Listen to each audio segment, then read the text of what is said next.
বাংলার আবহাওয়াতে আবারও পরিবর্তন হতে চলেছে। পরবর্তী সপ্তাহ থেকে শুরু হতে চলেছে আবারও ঝড় বৃষ্টি এবং হতে চলেছে শিলাবৃষ্টি।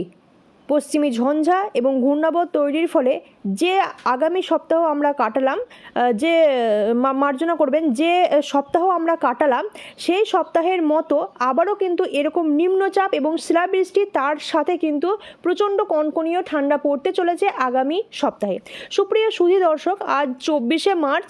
আজ আমরা পুরো বাংলা, বিহার, ঝাড়খণ্ড, উড়িষ্যা এবং তার সাথে বাংলাদেশের সমস্ত ওয়েদারের খবর আজকে আমরা নিয়ে চলে এসেছি। আজ আমরা দেখব কোথায় কোথায় বৃষ্টি হবে, কোথায় ওয়েদার ভালো থাকবে, কোন কোন জেলায় আংশিক মেঘ জমছে, সমস্তটা আজকে আমরা দেখে নেব। তার আগে বলবো, সুপ্রিয় সুধী দর্শক, আপনারা যে যেখান থেকে দেখছেন অতি অবশ্যই আমাদের কমেন্ট বক্সে আপনাদের জেলার নামটি কমেন্ট করে যাবেন। এতে আমাদের বুঝতে সুবিধা হবে এবং আপনাদের জেলার খবর অবশ্যই আমাদের পৌঁছে দিতে সুবিধা হবে। আর আপনি যদি এই মুহূর্তে ফেসবুক পেজ থেকে দেখেন তাহলে পেজটিকে লাইক করে রাখবেন, আর যদি আমাদের ইউটিউব চ্যানেল থেকে দেখেন তাহলে আমাদের ইউটিউব চ্যানেলটিকে সাবস্ক্রাইব করে নেবেন। তো আমরা যা দেখছি তাতে দুর্যোগের একটা সম্ভাবনা আমরা এই মুহূর্তে দেখতে পাচ্ছি। পশ্চিমী ঝঞ্ঝা কিন্তু ঢুকে গেছে, তার সাথে আমরা শিলাবৃষ্টিরও একটা চান্স দেখতে পাচ্ছি প্রচণ্ডভাবে। সুপ্রিয় সুধী দর্শক, আমরা দেখে নেব যে আগামী 4-5 দিনের ওয়েদার কেমন থাকবে, ঠিক কোন দিকে ঠান্ডা বেশি পড়ছে, উত্তরবঙ্গর অবস্থা কেমন থাকবে, এবং চাষি ভাইদের জন্য আজকে আমরা দেখব ওয়েদার কেমন থাকছে। সমস্তটা আজকে আমরা জানিয়ে দেব, সঙ্গে থাকবেন। আমরা এই মুহূর্তে আকাশে যেটা দেখতে পাচ্ছি, কলকাতা, 24 পরগনা এবং এর সাথে হচ্ছে খড়গপুর, খুলনা, বাংলাদেশের খুলনা, ধানবাদ, এই সমস্ত জায়গাগুলোতে হালকা আকাশ মেঘাচ্ছন্ন আমরা দেখতে পাচ্ছি, কিন্তু আংশিক মেঘাচ্ছন্ন। এটা কিন্তু বেলা বাড়ার সাথে সাথে সেই আকাশের মেঘ যেটা জমে আছে আমরা এই মুহূর্তে যেটা দেখতে পাচ্ছি, এটা কিন্তু কমে যাবে, কেটে যাবে। বাকি ঢাকা, বরিশাল এবং তার সাথে জামশেদপুর, রাজশাহী, এই দিকের আকাশ কিন্তু যথেষ্ট পরিষ্কার দেখা যাচ্ছে। এই মুহূর্তে কোনো মেঘ কিন্তু এই দিকটাতে জমেনি। এই সারাদিনে আজকে রৌদ্রোজ্জ্বল আবহাওয়া চারিদিকে দেখা যাচ্ছে। তবে বাংলার কলকাতা এবং তার সাথে খুলনার যে জায়গাগুলোতে আংশিক মেঘ জমছে সেখানে কিন্তু আপাতত বেলা 10টার পরে আমরা দেখতে পাচ্ছি সেখানে কিন্তু আকাশে রৌদ্র ওঠার প্রচণ্ড সম্ভাবনা দেখা যাচ্ছে। আমরা পশ্চিমবঙ্গ থেকে যদি সরে যাই এবং উত্তরবঙ্গের দিকে যদি আমরা ঢুকতে থাকি তাহলে আমরা দেখতে পাচ্ছি এই মুহূর্তে উত্তরবঙ্গে আমরা যেটা দেখতে পাচ্ছি, গ্যাংটক, শিলিগুড়ি এবং থিম্পুর আগে ঠিক গ্যাংটকের জায়গাটায়, এবং তার সাথে হচ্ছে আলিপুরদুয়ার এবং রংপুরটাকে জাস্ট টাচ করে বেরিয়ে গেছে, তার সাথে হচ্ছে সিকিম, এই দিকটাতে আমরা যেটা দেখতে পাচ্ছি, এবং কাঠমান্ডুর এই নিচের দিকটাতে আমরা যদি আসি দেখতে পাচ্ছি কিন্তু যে প্রচণ্ড কিন্তু মেঘ জমে আছে এবং তার সাথে একটা বৃষ্টি হওয়ার প্রচণ্ড কিন্তু সম্ভাবনা আমরা এই মুহূর্তে দেখতে পাচ্ছি পশ্চিমবঙ্গের কিছু কিছু জায়গাতে। তবে আমরা যদি দেখি আমরা বজ্র বৃষ্টির মুডে যদি আমরা দেখি তাহলে আমরা দেখতে পাচ্ছি এই মুহূর্তে বারুইপুর এবং হচ্ছে জয়নগর, ডায়মন্ড হারবার, তার সাথে আমরা দেখতে পাচ্ছি কোলাঘাট, সোনারপুর, এই দিকটাতে আমরা যেটা দেখতে পাচ্ছি যে হালকা কিন্তু বৃষ্টি জমছে, বৃষ্টি হওয়ার সম্ভাবনা দেখা যাচ্ছে, মেঘ ঝাপসা হয়ে আসছে এবং দুপুর থেকে কিন্তু এই সমস্ত জায়গাতে হালকা বৃষ্টি হওয়ার সম্ভাবনা আপাতত আমরা দেখতে পাচ্ছি। তবে ওয়েদার কিন্তু আমাদের প্রতিনিয়ত ড্রপ করছে, ওয়েদার কিন্তু আমাদের এক জায়গায় স্থির থাকছে না। সেই ওয়েদার ড্রপের জন্য কিন্তু মেঘ কেটেও যেতে পারে দুপুরের পর থেকে। আপাতত আমরা এখন যদি দেখি তাহলে আমাদের এই মুহূর্তে এটাই আমরা দেখতে পাচ্ছি। এই জায়গাগুলোতে, এই ধরনের ডায়মন্ড হারবারের আশেপাশের জায়গাগুলোতে, বারুইপুরের আশেপাশের জায়গাগুলোতে কিন্তু মেঘ জমে আছে, বৃষ্টি হওয়ার একটা প্রচণ্ড পসিবিলিটি দেখা যাচ্ছে। আমরা দক্ষিণবঙ্গের দিকে যদি আমরা আবারও চলে যাই তাহলে আমরা এই মুহূর্তে দেখতে পাচ্ছি দক্ষিণবঙ্গের কাটোয়া, বেরহামপুর, বহরমপুর, কাটোয়া, বেলডাঙ্গা, মেহেরপুর, আজিমগঞ্জ এবং ডোমকল, এই দিকগুলোতে কিন্তু হালকা মেঘ জমেছে, আংশিক মাত্রায় কিন্তু মেঘ জমেছে, বৃষ্টি হওয়ার কিন্তু একটা সম্ভাবনা দেখা দিচ্ছে এই সমস্ত জায়গাগুলোতে। কিন্তু কিন্তু আবহাওয়া আবারও ড্রপ করতে পারে। দুপুরের পর থেকে বৃষ্টি হওয়ার সম্ভাবনা দেখা গেলেও বৃষ্টি কিন্তু নাও হতে পারে এই সমস্ত জায়গাগুলোতে। আপাতত আমরা এই মুহূর্তে আবহাওয়ার যে খবর আমরা দেখতে পাচ্ছি, এই মুহূর্তে আমরা এটাই দেখতে পাচ্ছি যে দক্ষিণবঙ্গে আপাতত কোনো ধরনের দুর্যোগ আজকে নেই। আপাতত প্রচণ্ড বজ্র বিদ্যুৎ শিলাবৃষ্টি এইগুলো আমরা আপাতত আজকে দেখতে পাচ্ছি না।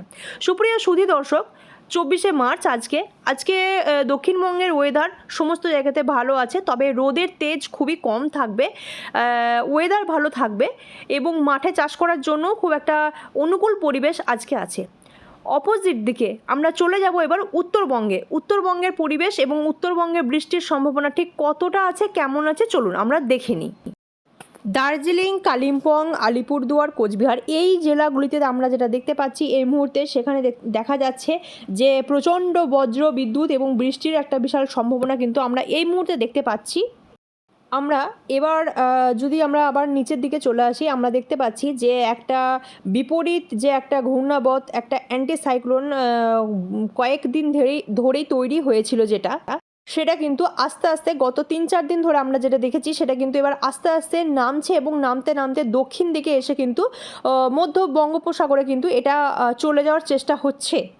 এর ফলে প্রচুর আর্দ্রতার সৃষ্টি হচ্ছে বঙ্গোপসাগরের ঠিক এই জায়গাটায়, এবং তার ফলে যেটা হচ্ছে, এই আর্দ্রতা কিন্তু বাংলার জলবায়ুতে, বঙ্গোপসাগর থেকে সেই আর্দ্রতা বাংলার জলবায়ুতে কিন্তু আস্তে আস্তে ঢুকে পড়ছে, এবং এই বাংলার জলবায়ুতে এই আর্দ্রতা ঢোকার জন্য কিন্তু আমাদের ওয়েদার কিন্তু এরকমভাবে ফ্রিকুয়েন্টলি ড্রপ করতে থাকছে। ঠিক তার বিপরীত দিকে উত্তর ভারত থেকে কিন্তু শুকনো হাওয়া নেমে আসছে এই মুহূর্তে। এর ফলে শুকনো হাওয়া এবং উত্তর ভারত থেকে আসা শুকনো হাওয়া এবং তার সাথে বঙ্গোপসাগর থেকে ধীর গতিতে আর্দ্রতা বাংলার জলবায়ুতে ঢুকে যাওয়ার ফলে কিন্তু একটা সমস্যার সৃষ্টি হচ্ছে। এর ফলে নতুন করে মেঘ, বজ্র বিদ্যুৎ, শিলাবৃষ্টি সঞ্চয় হতে চলেছে এবং এটা হওয়ার পসিবিলিটি দেখা যাচ্ছে পরের সপ্তাহে। আপাতত 25শে মার্চের পর থেকে কিন্তু বজ্র বিদ্যুৎ বৃষ্টি, শিলাবৃষ্টি আবারও শুরু হতে চলেছে 26শে মার্চ থেকে। আজকে 24শে মার্চ, আজকে এবং কালকে আপাতত পশ্চিমবঙ্গের বিভিন্ন জায়গা সেফ থাকবে, কিন্তু 25শে মার্চের বিকেল থেকে উপকূলীয় জেলা, সেটা বাংলাদেশের হোক কি পশ্চিমবঙ্গের হোক, উপকূলীয় জেলাগুলোতে কিন্তু বজ্র বিদ্যুৎ দেখার একটা সম্ভাবনা কিন্তু দেখা যাচ্ছে এবং একটা বৃষ্টি হওয়ার সম্ভাবনা দেখা যাচ্ছে। উত্তরবঙ্গে কিন্তু দেখা যাচ্ছে যে হালকা বৃষ্টি 25 তারিখ থেকে শুরু হওয়ার সম্ভাবনা দেখা যাচ্ছে। এবার 26 তারিখ থেকে 26শে মার্চ থেকে আমরা যেখানে যেখানে বৃষ্টি দেখতে পাচ্ছি সেই জেলাগুলো একটু বলি। সাধারণত 26 তারিখ থেকে বৃষ্টি যেখানে হবে সেগুলি হচ্ছে উপকূলীয় জেলা, জয়নগর, বারুইপুর, গোসাবা, নামখানা, পেজারগঞ্জ, হলদিবাড়ি, শ্যামনগর, গোসাবা, বারুইপুর, এই সমস্ত উপকূলীয় জেলাতে কিন্তু 26 তারিখ থেকে একটা বৃষ্টি হওয়ার প্রচুর সম্ভাবনা দেখা দিচ্ছে। শুধু বৃষ্টি নয়, তার সাথে শুরু হচ্ছে বজ্র এবং বিদ্যুৎ, এবং এই জেলাগুলিতে কিন্তু বজ্র বিদ্যুতের সাথে কিন্তু শিলাবৃষ্টি হওয়ারও একটা সম্ভাবনা দেখা দিচ্ছে আপাতত। আবার যদি আমরা বাংলাতে ফিরে আসি তাহলে আমরা দেখতে পাচ্ছি উত্তরবঙ্গের দার্জিলিং, কালিম্পংয়ে কিন্তু 26 তারিখ থেকে বজ্র বিদ্যুৎ, শিলাবৃষ্টি সহ বৃষ্টি হওয়ার একটা প্রচণ্ড সম্ভাবনা দেখা দিচ্ছে। কিন্তু উপকূলীয় জেলা এবং উত্তরবঙ্গের কিছু জেলা বাদ দিয়ে কিন্তু বৃষ্টি হওয়ার সম্ভাবনা কিন্তু আপাতত দেখা যাচ্ছে না। তবে হ্যাঁ, আবারও একটা কথা বলি, আমাদের আবহাওয়া কিন্তু প্রতি মুহূর্তে ড্রপ করছে, আবহাওয়া কিন্তু চেঞ্জ হতে পারে। আজকে 24শে মার্চ, আজকের আবহাওয়া যেমন দেখা যাচ্ছে, আপনাদেরকে আজকের আবহাওয়ার আপডেট দেওয়া হয়েছে, এটা কিন্তু কালকে আবারও পরিবর্তন হয়ে যেতে পারে। পরিবর্তন হবে কিনা সেটা নির্ভর করছে বঙ্গোপসাগরের ঘূর্ণবাতের ওপরে। অ্যান্টিসাইক্লোন যেটা তৈরি হয়েছে, সেই অ্যান্টিসাইক্লোনের রূপ কতটা ধারণ করছে, সে কতটা ভয়ঙ্কর রূপ ধারণ করছে এবং সে কতটা শান্ত হচ্ছে, তার মোড় কোন দিকে নিচ্ছে, তার উপরে পুরোপুরি ডিপেন্ড করছে। তবে মৎস্যজীবী ভাইয়েরা যারা আমাদের ওয়েদার খবর দেখেন তাদের জন্য বলবো 25 তারিখের পর থেকে আপনারা যারা নদীতে সমুদ্রে মাছ ধরতে যাবেন অবশ্যই সাবধানতা অবলম্বন করবেন, চেষ্টা করবেন যেন রাতের দিকে কোনো মাছ ধরতে না যাওয়ার জন্য, এবং চেষ্টা করবেন আপনারা যে 25 তারিখে পর থেকে আগামী 4-5 দিন নদীতে সমুদ্রে এইদিকে গিয়ে মাছ না ধরতে। এবং যারা চাষি ভাইয়েরা আমাদের খবর দেখছেন তাদের উদ্দেশ্যও একটা কথা যে 25 তারিখের পর থেকে আপনারা মাঠের কাজ, কৃষিকাজ আপনাদের অসুবিধা হতে পারে। আপনারা 3-4 দিন পর থেকে আবার কৃষিকাজের ব্যবস্থা, কাজ এগুলো শুরু করতে পারেন। আপাতত আবহাওয়ার খবর এতটাই। আগামী 4-5 দিন এরকমই থাকবে। আবার আপনাদের সঙ্গে কালকে অতি অবশ্যই নিয়ে চলে আসবো বাংলার, বিহার, উড়িষ্যা, ঝাড়খণ্ড এবং তার সাথে হচ্ছে বাংলাদেশের উত্তরবঙ্গ, পশ্চিমবঙ্গ সমস্ত আবহাওয়াটা।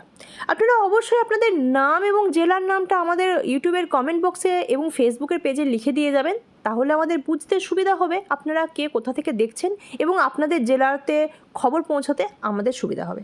ভালো থাকবেন সবাই।